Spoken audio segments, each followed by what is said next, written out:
So good morning students. So we are in progress with the chapter force and law of motion.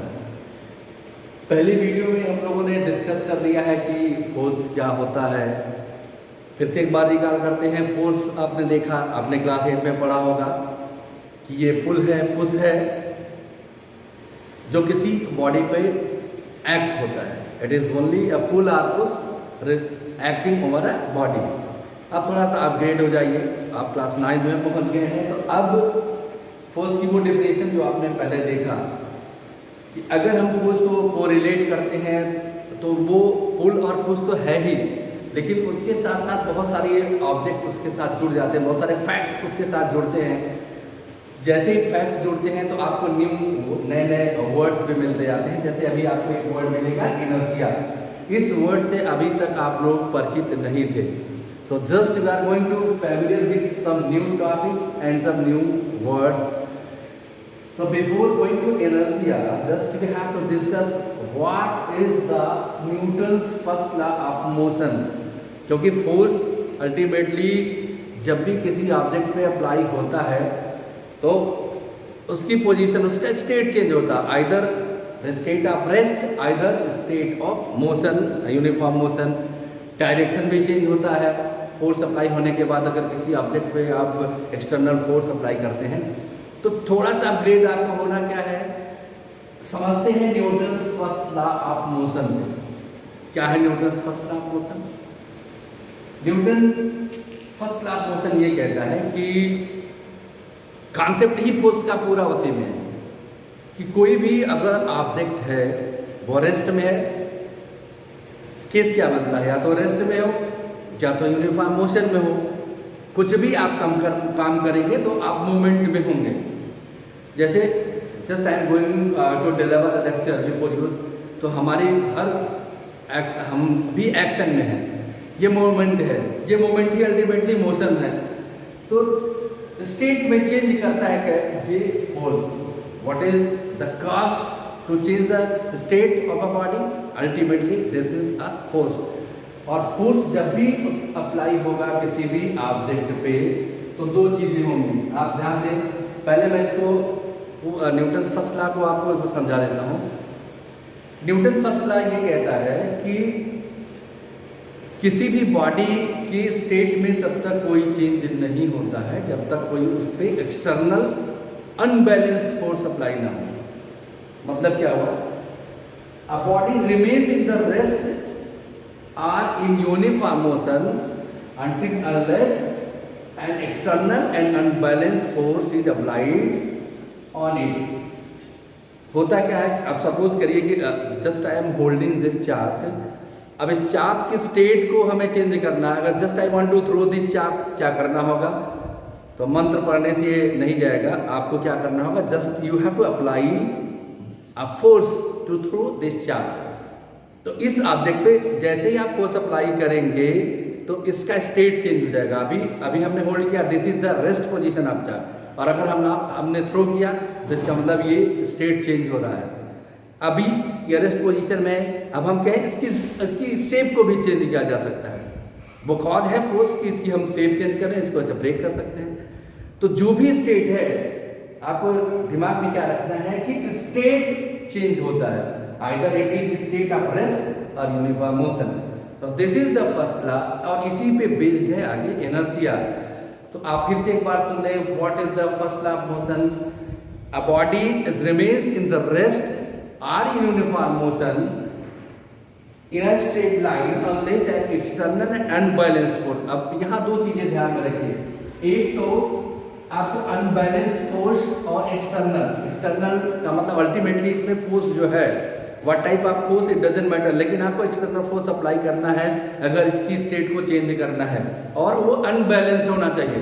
जब तक force unbalanced नहीं होता तब तक उसकी स्टेट में कोई चेंज नहीं होता। जैसे आपने वो देखा टग ऑफ वार, तो जब तक बैलेंस फोर्स होता है, दोनों तरफ जब खींचते हैं रस्सी को, तो वो जो निशान होता, मार्क होता, वो अपनी जगह से तब तक नहीं हिलता जब तक फोर्स अनबैलेंस नहीं होता। तो किसी भी स्टेट को चेंज करने के लिए आपको चाहिए अनबैलेंस फोर्स। ये भी जरूरी है कि एक्सटर्नल के साथ अनबैलेंस्ड फोर्स अप्लाई होता है, एक्सटर्नल हो लेकिन अनबैलेंस्ड ना हो तब भी उसकी स्टेट में चेंज नहीं होता। So this is the first law of motion, a body remains in the rest or in uniform motion in a straight line unless and until an external force is applied over the body। इसी से जुड़ा हुआ है अगला topic जिसे हम कहते हैं इनर्शिया। इनर्शिया को हिंदी में कहते हैं जड़त्व। अब आप ये समझिए, इसके नाम से पता है कि जड़, जड़ का मतलब जो that tendencies are not going to be changed, वो टेंडेंसी जो किसी भी पोजीशन को चेंज करने के मूड में ना हो, वही इनर्शिया है।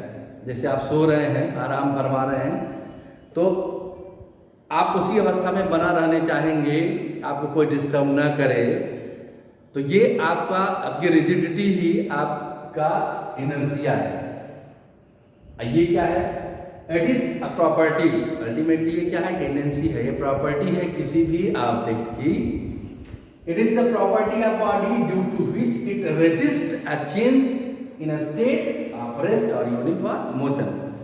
जो भी आपके पास स्टेट है, object either in the rest position either in uniform motion, उसको उसी स्टेट में बनाए रखने वाली जो टेंडेंसी होती है किसी भी ऑब्जेक्ट की, वो होती है इनर्शिया। क्योंकि इनर्शिया ही अल्टीमेटली ये तय करती है कि किसी भी बॉडी का स्टेट चेंज कैसे होना है। जितना ये चीजें इनर्शिया डिपेंड करती है, ultimately it is directly proportional to the mass of the body. That means inertia is directly proportional to the mass. ध्यान देने वाली बात यह है कि there is difference between mass and weight. अभी हम मास की बात कर रहे हैं और मास को भी हम केजी में, इसकी भी यूनिट केजी है और वेट की भी यूनिट। अभी आप उसमें जब ग्रेविटी जुड़ती है, जैसे आप किसी चीज़ का वजन लेते हैं तब किलोग्राम में ही लेते हैं, लेकिन अभी आप फिजिक्स जब पढ़ते हैं तो उसमें वेट अभी मत समझे, आप मास ही ध्यान में रखें। तो ये डायरेक्टली प्रोपोर्शनल होता है मास का। ये चेंज हो जाता है अपने आप वेट में। क्यों? क्योंकि हर प्लैनेट की अपनी ग्रेविटी होती है। आगे आप पढ़ेंगे इसे जब आपको ग्रेविटेशनल फोर्स पढ़ाया जाएगा, तो उस ग्रेविटी के कारण अल्टीमेटली ये मास चेंज हो जाता है वेट में। फिलहाल हमें ये जानना है कि inertia is directly proportional to the mass. अब आप ऐसे समझे, मास का मतलब अभी आप कॉन्सेप्ट अपने दिमाग में रखें कि वेट की बात करना है।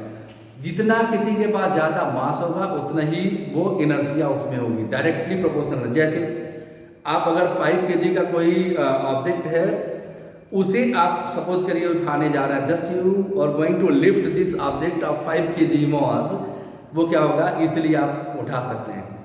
That means you can change the state of the rest of that object. लेकिन अगर 50 किलो का कोई ऐसा ऑब्जेक्ट है जिसका मास 50 kg है और आप उसे लिफ्ट करना चाहते हैं, तो इसका मतलब उसकी टेंडेंसी है क्या है कि वो उसी स्टेट में रहना चाहेगा। वाट 50 kg का है और आप उसको दूसरी जगह शिफ्ट करना चाहते हैं, क्या करना होगा आपको? You have to lift and get it away from this place. उसके लिए आपको फोर्स अप्लाई करना होगा, लेकिन वो उठना नहीं चाहेगा, नहीं तो अपने आप उठ के चलने लगता। आप उसे कह देते यहाँ से वहाँ जाओ, चलने लगता। क्यों नहीं जाता? आपको फोर्स अप्लाई करना पड़ता है। क्यों अप्लाई करना पड़ता है? दैट इज द रीजन, और वो रीजन है इनर्शिया। इनर्शिया हर बॉडी में होगी, वो रेजिस्ट करता है किसी भी स्टेट को चेंज करने में। जैसे अभी हम डिलीवर कर रहे हैं lecture, I am in motion, आप साइकिल चला रहे होते हैं, अब साइकिल चल रही है तो that means the position, the state is in motion. अब उसे रोकना है तो आपको क्या करना होगा? Just you have to apply brake. Brake क्या है? एक्सटर्नल फोर्स है। और क्यों अप्लाई करना पड़ा? क्योंकि आपको अल्टीमेटली इस इनर्शिया को ओवरकम करना है। आप इनर्शिया अगर उसमें नहीं होता तब उसे ब्रेक अप्लाई नहीं करना पड़ता, तो एक्सटर्नल फोर्स अप्लाई नहीं करना पड़ता।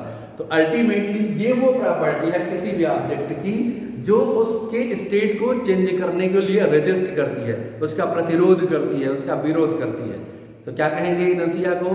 इट इज अ प्रॉपर्टी और it is a tendency of any body due to which it resist a change in a rest state of rest और यूनिफॉर्म मोशन। किसी भी स्टेट को चेंज करने का विरोध करने वाली जो प्रॉपर्टी है वो है इनर्शिया।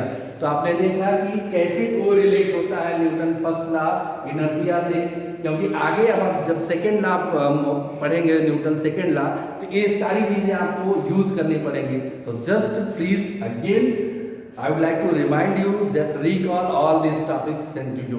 Thank you.